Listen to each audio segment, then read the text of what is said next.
Yes, our next topic is partnership deed. अब देखो partnership deed, deed क्या होता है? डीड ना एक एग्रीमेंट होता है। एग्रीमेंट का मतलब जिस पे ये इसमें सारी टर्म्स एंड कंडीशंस लिखी जाती हैं, ठीक है, जिसके बेस पे आपकी पार्टनरशिप चलती है। तो यहाँ पे लिखा है पार्टनरशिप जो है is based on an agreement. ये किसके ऊपर बेस्ड होती है? एक एग्रीमेंट के ऊपर। एग्रीमेंट कैन बी ऑरल और रिटन, ये रिटन भी हो सकता है ऑरल भी, but an oral agreement can be subjective to misinterpretation and result in disagreements among the partners. ठीक है, अब देखो क्या हुआ। ए बी सी 3 पार्टनर थे, ठीक है। उन तीनों ने ना चाय पीते पीते ये डिसाइड किया कि चलो हम तीनों क्यों ना एक बिज़नेस करें, ठीक है। और फिर ए कहता मैं 1 लाख रुपए लगा लेता हूँ, बी कहता चलो मैं 2 लाख रुपए लगा देता हूँ, तीसरा कहता चलो मैं 3 लाख रुपए लगा लेता हूँ, ठीक है। और इन तीनों ने डिसाइड किया हमारी जो प्रॉफिट शेयरिंग रेशो होगी 1 2 3 होगी, ठीक है। और फिर उसके बाद क्या हुआ, ठीक है, इनके पास ना प्रॉफिट आ गया। जब प्रॉफिट आया, ठीक है, प्रॉफिट आया, मान लो इनके पास 60,000, ठीक है। तो इन्होंने बांट के दिया, ए को 10,000, बी को 20,000 और सी को 30,000 रुपया, ठीक है। सी कहता ना मैंने ज़्यादा पैसे लगाए हैं, मैं 30 नहीं लूँगा, मैं तो 60,000 रुपये लूँगा, मैं तो सारे पैसे लूँगा, ठीक है ना। तो यहाँ पे कोई भी डिस्प्यूट अराइज हो सकता है, पर आपके पास उसके लिए कुछ भी प्रूफ भी नहीं होता उस टाइम, ठीक है। The agreement is there for put in writing to avoid disagreements, ठीक है, और डिस्प्यूट्स अमंग द पार्टनर्स, ठीक है। ना तो वो डिसएग्री होंगे, वो तो ये नहीं, ना तो वो मुकरेंगे अपनी बातों से, और ना कोई डिस्प्यूट अराइज होगा। This written agreement is called partnership deed, ठीक है। और ये जो रिटन में लिखा जाता है एग्रीमेंट, इसको डीड बोलते हैं, और इसको आर्टिकल्स ऑफ पार्टनरशिप्स भी बोलते हैं, ठीक है। ऑल द रेलिवेंट कंडीशन और stipulations can be needed the partnership deed, ठीक है। सारी इसमें कंडीशंस जो भी आपकी होती हैं इसमें लिखी जाती हैं, बट द फॉलोइंग कंटेंट्स जो हैं मस्ट नेसेसरली बी इंक्लूडेड, ठीक है। पर ये चीज़ें लिखनी जो हैं पार्टनरशिप में वो मस्ट हैं, वो ज़रूरी हैं, ठीक है। Name and address of the firm, ठीक है। इसमें जो आपकी फ़र्म है, ठीक है, डीड में आपकी फ़र्म का सबसे पहले नाम होना चाहिए जिससे आपने बुक्स को बनाना है, बिज़नेस चलेगा, ठीक है। और एड्रेस लिखा होना चाहिए, ठीक है। और वो जो फर्म का नेम है वो किसी अदर फर्म के नेम के सिमिलर नहीं होना चाहिए ताकि कन्फ्यूज़न अराइज हो, ठीक है। Next, should not such that implies the sanction or patronage of the government and is likely to mislead the public, ठीक है।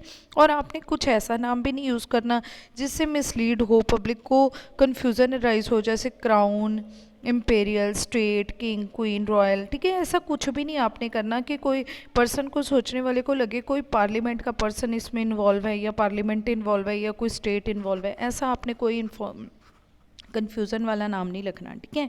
नेक्स्ट है names and address of partners. इसमें सारे पार्टनर्स के फुल नेम और एड्रेस लिखे होंगे। ड्यूरेशन ऑफ द पार्टनरशिप, ठीक है। और अगर तो आपकी कोई स्पेसिफिक पीरियड के रिलेटेड टू पार्टनरशिप है, ठीक है, कि आपने 5 साल के लिए करनी है, 10 साल के लिए करनी है, ठीक है, तो आपने ड्यूरेशन मेंशन करनी है, ठीक है। If partnership is for specific period के लिए है, ठीक है, और is made with the object of exclusive specific project, it's duration जो है शुड बी क्लियरली मेंशन, ठीक है। ये जो है वो पूरी तरह मेंशन की जाएगी in the part. Next is nature and scope of firms business, ठीक है। फर्म का जो बिजनेस है उसका नेचर क्या होता है? नेचर का मतलब क्या है कि बिजनेस 2 तरह का होता है। एक तो होता है मैन्युफैक्चरिंग कंसर्न, ठीक है, और एक होता है ट्रेडिंग कंसर्न्स, ठीक है। मैन्युफैक्चरिंग का मतलब आप सामान पहले बनाओगे फिर बेचोगे। ट्रेडिंग का मतलब आप बना बनाया सामान लेके आओगे और बेचोगे, ठीक है। अब इसमें ये भी लिखा होता है कि आपकी जो पार्टनरशिप है वो कैसी है, ठीक है ना, वो आपकी मैन्युफैक्चरिंग है या ट्रेडिंग कंसर्न है। नेक्स्ट उसके बाद है स्कोप ऑफ फर्म्स बिजनेस, ठीक है। अब आप स्कोप भी बताओगे कि आपने लोकल लेवल पे बिजनेस करना है, नेशनल लेवल पे करना है, इंटरनेशनल लेवल पे करना है, कौन सा बिजनेस करना है, ठीक है। नेक्स्ट कंट्रीब्यूशन ऑफ कैपिटल्स, ठीक है, किस पार्टनर ने कितनी कैपिटल लगाई है। ए ने लगाया 1 लाख, बी ने लगाया 2 लाख, इसने सी ने लगाया 3 लाख, तो जितना जितना पैसा लगाया है वो सारा मेंशन किया जाएगा। Which partner will invest how much capital in the firm should be clearly stated is mean, ठीक है। It should be specified whether any interest and if yes, ठीक है, ये भी बताया जाता है कि क्या हम इनके ऊपर जो हमारे मालिक हैं उनको इंटरेस्ट ऑन कैपिटल देंगे या नहीं देंगे। वैसे ये कैपिटल देना बनता है हर एक बिजनेस में, ठीक है। तो कहते हैं is to be paid to the partner on their capital और नहीं, ये भी लिखा जाएगा, ठीक है। नेक्स्ट उसके बाद प्रॉफिट शेयरिंग रेशो, ये मस्ट है लिखनी, ठीक है, क्योंकि पार्टनरशिप डीड जो है वो किसके द्वारा बनाई जाती है, पार्टनर्स के द्वारा, ठीक है। और पार्टनर्स क्या कर रहे हैं, एक बिजनेस कर रहे हैं जिसमें वो जितना भी पैसा कमाएंगे आपस में एक दूसरे से बांटेंगे, ठीक है। तो कहते हैं the profit loss sharing ratio of the partner should be clearly defined in partnership deed. It is not always necessary that the share of partners in the profit or loss of the firm is proportionate to their capital. It might depend on their skills and experience, ठीक है। अब देखो यहाँ पे ये ज़रूरी नहीं है कि ABC, ए ने लगाया 1 लाख, बी ने लगाया 2 लाख और सी ने लगाया 3 लाख। तो ये ज़रूरी नहीं है कि इनकी रेशो 1:3, मतलब इनकी कैपिटल जो इन्होंने इन्वेस्ट की है, ठीक है, ये ज़रूरी नहीं है कि उसी में ही इनकी जो प्रॉफिट है वो बटेगा, ठीक है ना। इनके स्किल्स के ऊपर भी डिपेंड करता है, ठीक है ना, उनके एक्सपीरियंस के ऊपर भी डिपेंड करता है, ठीक है। अगर इनमें से, ठीक है, कोई पर्सन बहुत बढ़िया है, इंटेलिजेंट पर्सन है, ठीक है, और ये दोनों जो पर्सन हैं ये इसके ऊपर डिपेंडेंट है, ठीक है, तो इसका शेयर जो है वो इनसे ज़्यादा होगा। क्यों? क्योंकि ये एज अ मैनेजर आपके साथ काम कर रहा है। Next is commission and salary to the partners, ठीक है। अब देखो सारे पार्टनर्स को कमीशन या फिर सैलरी नहीं दी जाती। पार्टनर्स को क्या मिलता है, शेयर्स इन प्रॉफिट्स, ठीक है, जो वो प्रॉफिट कमाते हैं सिर्फ उसका शेयर ही मिलता है, कोई कमीशन या फिर सैलरी नहीं दी जाती। बट इन केस आपका कोई पार्टनर कुछ एक्स्ट्रा एफर्ट्स कर रहा है अपने बिजनेस के लिए या फिर उसके पास कुछ एक्स्ट्रा स्किल्स हैं, ठीक है, उनको यूज़ कर रहा है, ठीक है, तो उसको उसका शेयर ऑफ प्रॉफिट्स तो मिलेगा ही, साथ में उसको सैलरी या फिर कमीशन भी दी जाएगी। All the partner may not be contributed the same, ठीक है, ये ज़रूरी नहीं है कि सारे ही पार्टनर सेम पैसे ही लगाएं बिजनेस में, ठीक है। तो यहाँ पे कहते हैं कि अगर and skill to the firms, ठीक है, those who can would need to be compensated in some manner of their time and skill. Time का मतलब कुछ एक्स्ट्रा एफर्ट्स लगा रहे हैं बिजनेस में या फिर कुछ उनके पास एक्स्ट्रा स्किल्स हैं। The partnership deed should specially define any commission, ठीक है, तो इनको क्या दिया जाएगा, कमीशन सैलरी दी जाएगी, पर तभी दी जाएगी अगर डीड में लिखी है, अगर नहीं लिखी तो नहीं दी जाएगी, ठीक है। नेक्स्ट है लोन टू और बाय द पार्टनर, ठीक है। लोन टू का मतलब फर्म जो है, ठीक है, वो भी पार्टनर को लोन दे सकती है, ठीक है, और जो फर्म है वो पार्टनर से लोन ले भी सकती है। फ्रॉम द पार्टनर भी हो सकता है और टू द पार्टनर, पार्टनर को भी हम दे सकते हैं, ठीक है। तो ये मेंशन किया जाता है the deed should also clarify whether the firm can give और टेक लोन, ठीक है ना, क्या वो दे सकती है या फिर ले सकती है पार्टनर से, तो ये इसमें लिखा जाएगा। और इसमें लिखा जाएगा द रेट ऑफ इंटरेस्ट, ठीक है, ऑन सच अ लोन, ठीक है। देखो अब आपने याद रखना है कि अगर तो हमने लोन लिया है, हमने मतलब फर्म ने, अगर तो फर्म ने अपने पार्टनर से कोई भी लोन टेकन लिया है, ठीक है ना, तो फिर वो उसके ऊपर जो इंटरेस्ट है, ठीक है, अगर तो वो डीड में मेंशन है 8%, 12%, 15%, ठीक है, तो फिर हम उसी के अकॉर्डिंग टू देंगे। बट इन केस हमारी पार्टनरशिप डीड में इंटरेस्ट के बारे में कुछ भी नहीं लिखा हुआ, ठीक है, फिर आपने कितना देना है उसे, 6% इंटरेस्ट देना है, ठीक है। आपने पार्टनर को ब्याज कितना देना है, 6%। क्यों देना है, ये हमारी इंडियन पार्टनरशिप एक्ट 1932 में लिखा हुआ है कि अगर आपका कोई भी पार्टनर, ठीक है ना, आपको लोन दे रहा है, फर्म को लोन दे रहा है, मुसीबत के टाइम फर्म को लोन दे रहा है, ठीक है। अब देखो आपको पता है कि पार्टनर्स की लाइबिलिटीज़ अनलिमिटेड हैं, ठीक है ना, उसको पता है कि मेरी जो देनदारियाँ वो इतनी ज़्यादा हैं कि अगर कम पड़ गए तो मेरा घर जो है वो भी बिक सकता है, ठीक है, फिर भी उसने इतना रिस्क लिया कि आपको लोन दे दिया, ठीक है। तो ये फर्म का फ़र्ज़ बनता है कि इस लोन के ऊपर फर्म उसे क्या दे, ब्याज दे, ठीक है। हाँ, अगर पार्टनर ने फर्म से लोन लिया हुआ है, ठीक है ना, फिर उसके ऊपर फर्म कोई ब्याज चार्ज नहीं करेगी। क्यों नहीं चार्ज करेगी? क्योंकि ये पार्टनर का ही पैसा है, ठीक है ना। तो नेक्स्ट उसके बाद क्या है, drawings and interest on drawings, ठीक है। अब अगर कोई पार्टनर बिजनेस में से, अब देखो जो भी बिजनेस में पार्टनर के द्वारा कैपिटल लगाई जाती है, उसे जो सैलरी मिलती है, उसे जो कमीशन मिलती है, उसे जो प्रॉफिट मिलते हैं, ठीक है, वो सारा कुछ ना उसके अकाउंट में प्लस होता रहता है कि ये सारा कुछ अकाउंट हमने मालिक को देना है, देना है, देना है, देना है, ठीक है। पर कभी भी दिया नहीं जाता, ठीक है। अगर मालिक ने कभी भी पैसे की ज़रूरत पड़ गई, सैलरी निकलवानी है, कमीशन निकलवानी है, तो वो इन द वे ऑफ कैसे निकलवा सकता है, ड्राइंग्स, ठीक है। वो सिर्फ ड्राइंग्स का मतलब होता है फॉर पर्सनल यूज़, वो अपने पर्सनल यूज़ के लिए पैसा निकलवाएगा तो in the way of drawings ही निकलवा सकता है, ठीक है। तो ये डीड में मेंशन किया जाता है कि हर एक पार्टनर जो है वो कितनी ड्राइंग्स निकलवा सकता है, ठीक है ना। इसकी भी एक लिमिट होती है, क्योंकि ऐसा हो कि पार्टनर सारे का सारा पैसा निकलवा के ले जाओ तो बिजनेस में करेंगे क्या, ठीक है। तो can the partners withdraw any money, ये लिखा जाता है कि क्या विड्रॉ कर सकते हैं वो from the firms account for their personal requirement. If so, अगर हाँ, अगर कर सकता है, the deed should define the limits, ठीक है। उसमें लिमिट लिखी जाती है कि कितना का पैसा वो निकाल के लेके जा सकता है हर महीने या फिर साल, ठीक है। Audit of firms of book, audit का मतलब क्या होता है, चेकिंग, फर्म की बुक्स की चेकिंग, ठीक है। तो यहाँ पे कहते हैं the partnership deed should clearly state the mode of keeping the firms book of accounts, ठीक है। किस तरह से हमने अपनी बुक्स को मेंटेन करना है, हमने बनाना है। बुक्स का मतलब क्या होता है, हमारी बैलेंस शीट और हमारा profit and loss account. Balance sheet हमारी फाइनेंशियल पोजीशन दिखाएगी और ये हमारी प्रॉफिटेबिलिटी दिखाएगी, ठीक है।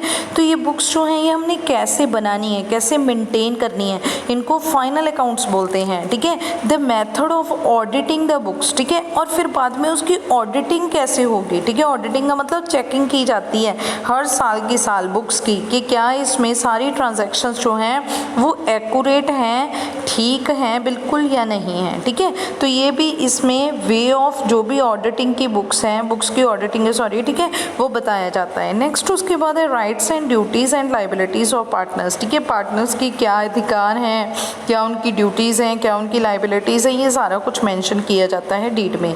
नेक्स्ट एडमिशन एंड रिटायरमेंट, कोई पार्टनर जो है, ठीक है, वो एडमिट होगा, कब कोई रिटायर होगा, ये सारी कंडीशंस है जो हैं वो डीड में लिखी जाती हैं, ठीक है। और ये कब, ये क्योंकि ये एग्रीमेंट है, पार्टनर्स सारे क्या करते हैं, एग्री होते हैं, तभी कोई आता है या फिर कोई रिटायर होके जाता है। द एडमिशन और retirement of partner must be according to the provisions of law, ठीक है।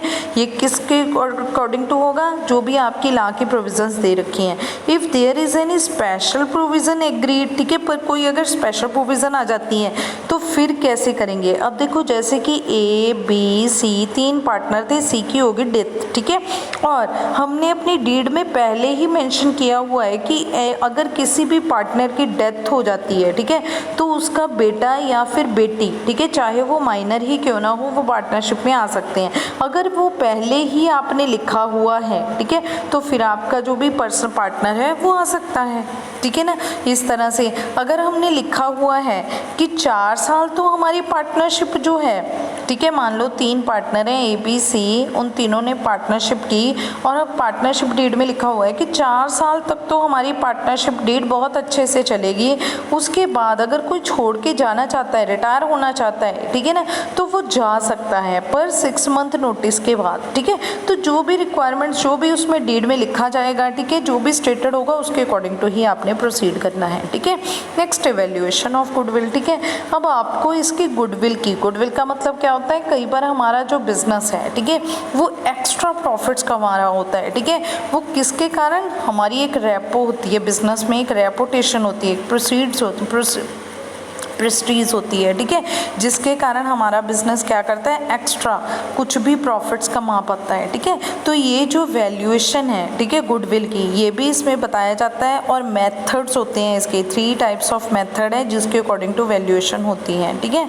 नेक्स्ट है dissolution of partnership, partnership deed की पार्टनरशिप को कैसे डिसॉल्व करेंगे, कैसे ख़त्म करेंगे, ठीक है।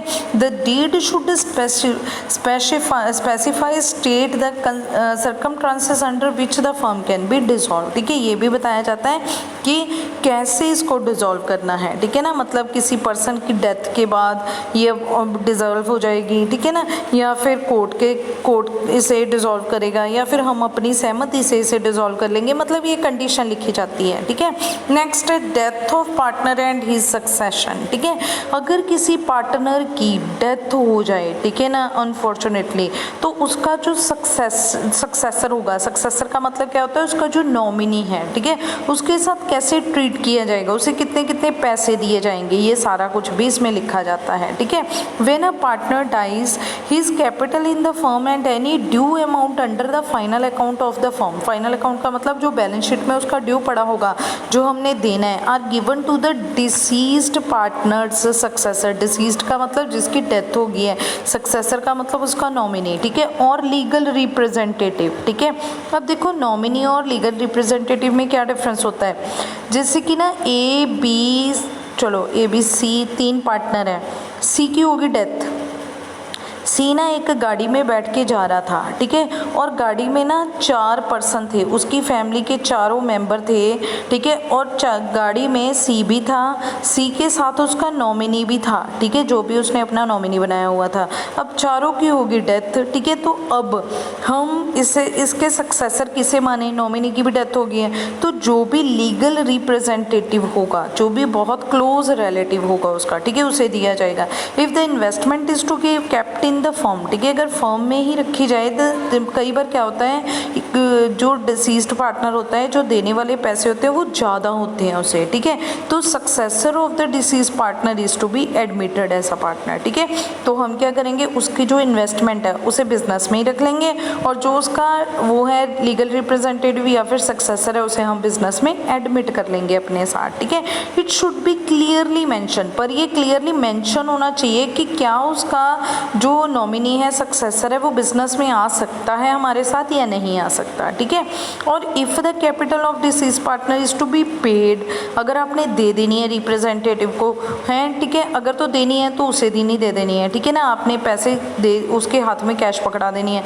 बट इन केस हमारे पास कैश कई बार अवेलेबल ही नहीं होती, पैसा जो अपने मालिक को देने वाला है, जैसे कि सीज कैपिटल, सी के कैपिटल अकाउंट में हमारे पास पैसे पड़े हैं उसके 4 लाख, ठीक है, और फर्म के पास चल 4 लाख नहीं, उसके मान लो 40 लाख, ठीक है, और फर्म के पास इतना पैसा नहीं है, तो फर्म क्या करेगी, उससे इंस्टॉलमेंट्स में देने के लिए बोलेगी कि हम तुम्हें थोड़ा थोड़ा करके किस्तों में दे देते हैं, ठीक है, और जो किस्तें रह जाती हैं उसके ऊपर कितना ब्याज देना है आपने, ठीक है, वो भी मेंशन किया जाएगा, ठीक है। अगर तो वो मेंशन है, ठीक है, 5%, 10%, 12%, ठीक है, फिर तो वो वैसे ही दिया जाएगा, ठीक है। बट इन केस हमारे पास डेट में मेंशन नहीं है, डिफाइन नहीं किया गया, फिर हमने कितना देना है, वो 6%। क्यों? क्योंकि जो पैसा आपका रह गया है वो भी तो एक तरह से वो मरता हुआ पार्टनर जो है वो हमें क्या दे गया है, in the way of loan ही दे गया है बिजनेस को, ठीक है। तो ये लोन के ऊपर उसे कितना ब्याज दिया जाएगा, 6%, ठीक है। नेक्स्ट उसके बाद है वॉयलेशन ऑफ पार्टनरशिप रूल्स, ठीक है, हमारा अगर कोई पार्टनर कोई रूल तोड़ देता है, ठीक है, तो उसके साथ हमने कैसे डील करनी है, ठीक है। If a partner violate the partnership rule, the step to be taken against the erring partner should be defined in partnership deed, ठीक है, उसके ऊपर पेनल्टी लगाएंगे, उसे बाहर निकाल दिया जाएगा पार्टनरशिप में, वट जो भी किया जाएगा उसके साथ, ठीक है। नेक्स्ट है आर्बिट्रेशन क्लॉज, ठीक है, एक आर्बिट्रेशन क्लॉज बनाया जाता है पार्टनरशिप में, ठीक है। मतलब क्या है कि अगर कुछ भी डिस्प्यूट से राइज हो जाते हैं, कोई झगड़ा हो जाता है in future, profit sharing ratio को लेके हो जाता है, या फिर कोई भी रीज़न हो सकता है कि डिस्प्यूट राइज हो गया है, ठीक है, तो उस डिस्प्यूट को कौन सॉर्ट आउट करेगा, कौन उसे सुलझाएगा, ठीक है। तो इसके लिए एक आर्बिट्रेटर अपॉइंट किया जाता है। वो आर्बिट्रेटर जो है, ठीक है, वो आपकी आपकी पार्टनरशिप में भी काम करने वाला पर्सन हो सकता है, कोई अदर पर्सन भी हो सकता है, ठीक है। The partnership deed must specify, ठीक है, अब इसमें स्पेशली ये स्पेसिफाई होगा, स्टेट होगा, इफ़ द फ्यूचर डिसएग्रीमेंट्स, ठीक है, अगर डिसएग्रीमेंट होगा, उन्होंने जो एग्रीमेंट बनाया था उसको भी नहीं किया जाएगा, या फिर डिस्प्यूट अमंग को एराइज होंगे अमंग द पार्टनर्स, कहते will be subject to arbitration, ठीक है, ये क्या है, आर्बिट्रेशन है। तो if it is agree to be so the deed needs also to specify, deed में ये स्पेसिफाई किया जाएगा how the arbitrator will be appointed, ठीक है, तो उसको सुलझाने वाला कैसे अपॉइंट किया जाए, और what will be his rights, ठीक है, और उसके राइट्स और उसकी ड्यूटीज़ क्या रहेंगी, ठीक है। अब ये जो अबव मेंशन पॉइंट्स हैं ये मैंडेटरी हैं, ज़रूरी हैं, कंपल्सरी हैं, ठीक है ना, comprehensive for all the deeds of partnership, ठीक है, depending upon the circumstances and nature of business, ठीक है। Partners may agree to incorporate such the other terms and conditions, वो लिख सकते हैं, पर ये सारा कुछ लिखना क्या है हमारी पार्टनरशिप डीड के लिए कंपल्सरी है, ठीक है। नेक्स्ट लिखा हुआ है formation and registration of partnership. जैसे कि हमने शुरू में ही पढ़ा था कि जो पार्टनरशिप की रजिस्ट्रेशन है वो बिल्कुल भी कंपल्सरी नहीं है, ठीक है, मैंडेटरी नहीं है, आपकी इच्छा है, आपने करवानी है करवा लो, नहीं करवानी मत करवाओ, ठीक है, पर इसके कुछ बेनिफिट्स हैं, ठीक है, तो हम देखते हैं इसके क्या बेनिफिट्स हैं। According to partnership act it is not necessary to get the firm registered for its formation, but there can be some difficulties not getting it registered, ठीक है, कुछ डिफ़िकल्टीज आ सकती हैं हमें अगर हम नहीं करेंगे। And registration bring some facilities, registration हमें कुछ फैसिलिटीज़ प्रोवाइड कर देता है। Hence it is always useful to get the firm register, इसीलिए हमें क्या करवा देनी चाहिए, ये रजिस्टर ही करवा देनी चाहिए, ठीक है।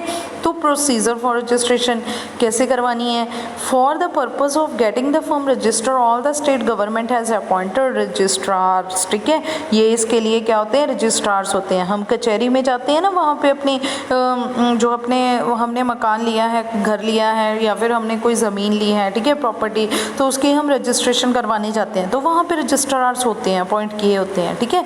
तो form of all are prescribed form, ठीक है, एक फॉर्म होता है जो प्री प्रिस्क्राइब्ड होता है, पहले ही बनाया हुआ होता है, ठीक है, तो कहते हैं all prescribed form has got to be filled, ठीक है, वो हमें फिल करना पड़ेगा order to get the form register, अगर आपने रजिस्टर करानी है। That this form along with the prescribed fees, उसमें कुछ फीस मांगी जाती है आपसे, has to be deposited with the registrar, और फिर उसके बाद जो भी आप स्टेट से कंसर्न हो, ठीक है, अगर आपने हरियाणा में लगानी है अपनी जो फर्म है तो हरियाणा में आपको रजिस्ट्रार में इसे रजिस्टर करना पड़ेगा, पंजाब में लगानी है तो पंजाब में करना पड़ेगा, ठीक है। This form contain the following information, name लिखा जाता है, head office of the business कहाँ पे है, name of the other places, full name and address of partners, date of entry of the partners, period of the firm, signature of every, ठीक है, सभी partners के यहाँ पे क्या होंगे सिग्नेचर होंगे, ठीक है।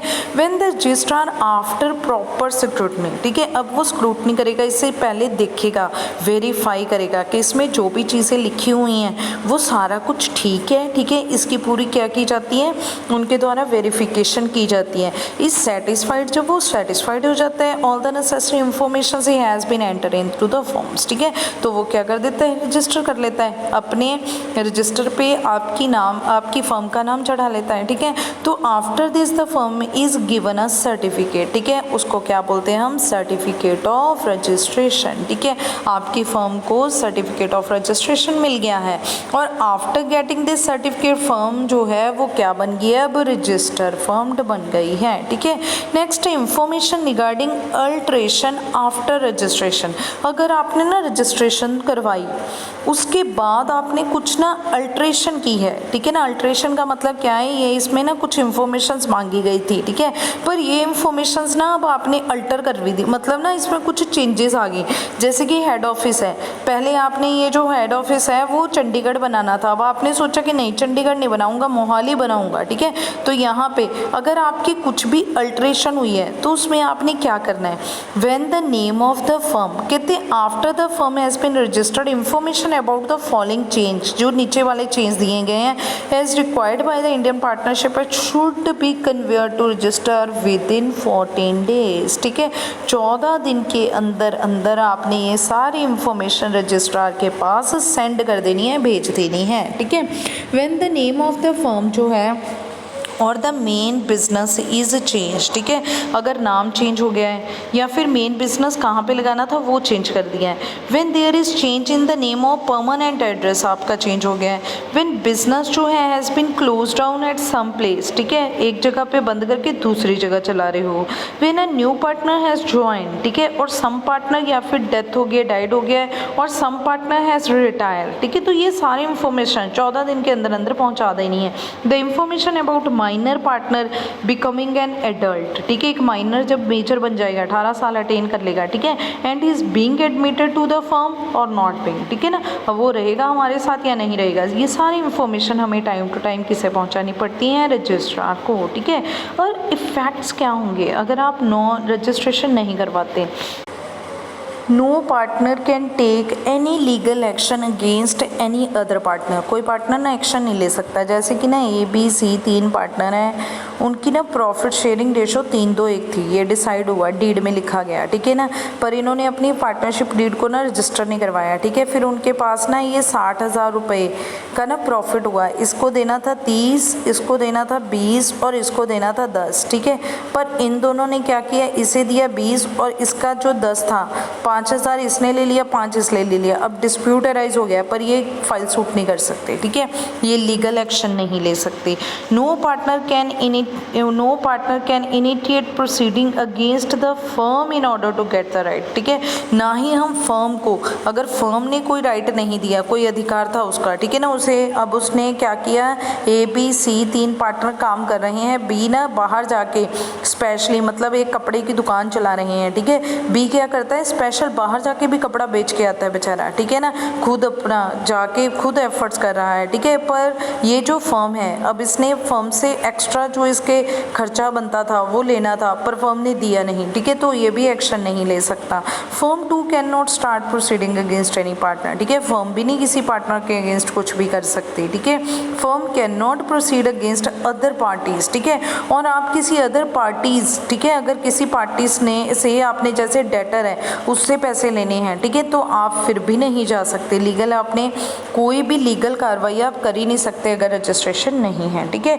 बट बेनिफिट्स क्या हैं रजिस्ट्रेशन के। First benefit to the firm get right to filling suit. ठीक है, वो फाइल सूट कर सकती है। Benefit of partner can file suit. ठीक है, पार्टनर भी फाइल सूट कर सकता है अगेंस्ट एनी अदर पार्टनर और अगेंस्ट द फर्म। ठीक है, फर्म के अगेंस्ट भी कर सकता है। ठीक है, नेक्स्ट है benefit to incoming partner. Incoming का मतलब जिसकी एडमिशन हो रही है, नया पार्टनर आ रहा है। ठीक है, incoming partner of registered firm में जो है capable of bidding for the right, उसको सारे अधिकार दिए जाएंगे।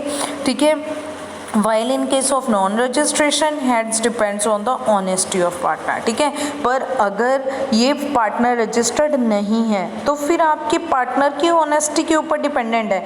अगर तो वो ऑनेस्ट है फिर तो आपको सारे राइट देंगे। ठीक है, अगर नहीं ऑनेस्ट है तो वो आपके आने से पहले ही अपना लेखा जोखा कर लेंगे। ठीक है ना, तो नेक्स्ट उसके बाद है बेनिफिट्स टू आउटगोइंग पार्टनर। अगर कोई पार्टनर जा रहा है, कैसे, अगर डेथ होगी या फिर रिटायरमेंट, डेथ के टाइम पे भी अगर कोई पार्टनर जा रहा है तो उसको, अब देखो वो पार्टनर जो था वो तो मर गया, उसकी तो डेथ हो गई, पर उसके सक्सेसर को क्या दिया जाएगा। ठीक है, ये किसके ऊपर डिपेंड है, honesty of the other partner. ठीक है, बट इन केस आपकी फर्म रजिस्टर्ड है, ठीक है, तो उसकी सारी एक्टिविटीज़, सारा जो उसका अमाउंट है, ठीक है, वो ऑलरेडी रजिस्ट्रार के पास सबमिट है। ठीक है, तो वो उसके अकॉर्डिंग टू उसे प्रोसीड करेंगे। After the death of a partner his successor are not responsible for the activity of the firm. ठीक है, hence to save themself from the responsibility they do not have give any public notice. ठीक है, उसे कोई भी देने की ज़रूरत नहीं पड़ेगी और सारा पैसा उसे मिल जाएगा। ठीक है,